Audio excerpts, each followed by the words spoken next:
तकरीबन 13.8 अरब साल पहले दुनिया जैसी कोई चीज़ मौजूद नहीं थी। ना ज़मीन, ना आसमान, ना सितारे और ना ही इंसान। सब कुछ एक बहुत छोटी, बहुत गर्म और इंतहाई घनी जगह में बंद था, जिसे हम तसव्वुर भी नहीं कर सकते।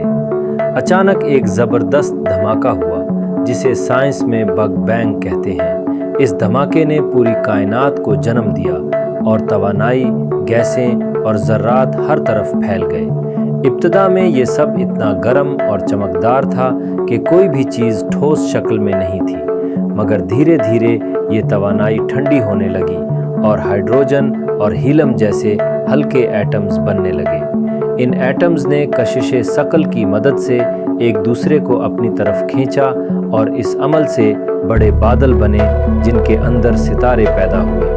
सितारे अपनी रोशनी और तवानाई के ज़रिए अंधेरे को तोड़ते रहे और जौहरी फ्यूजन के अमल से बेपनाह तवानाई खारिज करते रहे। सितारों की ये जमात कहकशाओं की शक्ल इख्तियार कर गई, जिनमें हमारी मलकी व कहकशां भी शामिल हैं। इसी कहकशां में छोटे छोटे पत्थर, धूल और गैसें जमा होकर सैयारे बनने लगे, जिनमें हमारी ज़मीन भी शामिल थी।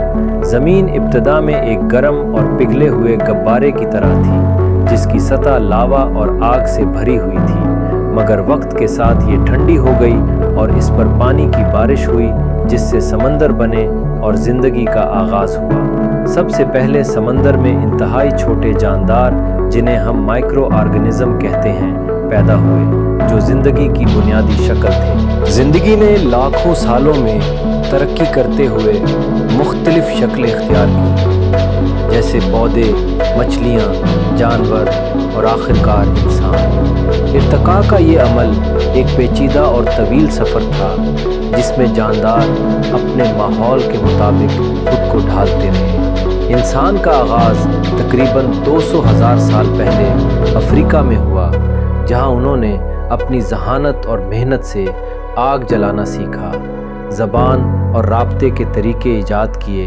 और अपनी तारीख़ रकम करना शुरू की। आज हम इस ज़मीन पर रह रहे हैं, जहाँ साइंस और टेक्नोलॉजी ने हमारी ज़िंदगियों को आसान बना दिया है, मगर हमें ये भी याद रखना चाहिए कि हम इस ज़मीन के मुहाफ़िज़ हैं और अपनी आने वाली नस्लों के लिए इसे महफूज बनाना हमारी ज़िम्मेदारी है।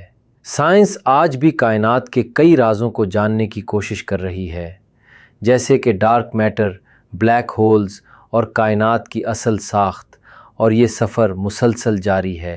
ये है हमारी कायनात और ज़मीन की कहानी, जो एक छोटे से धमाके से शुरू होकर आज की हमारी मौजूदगी तक पहुंची है।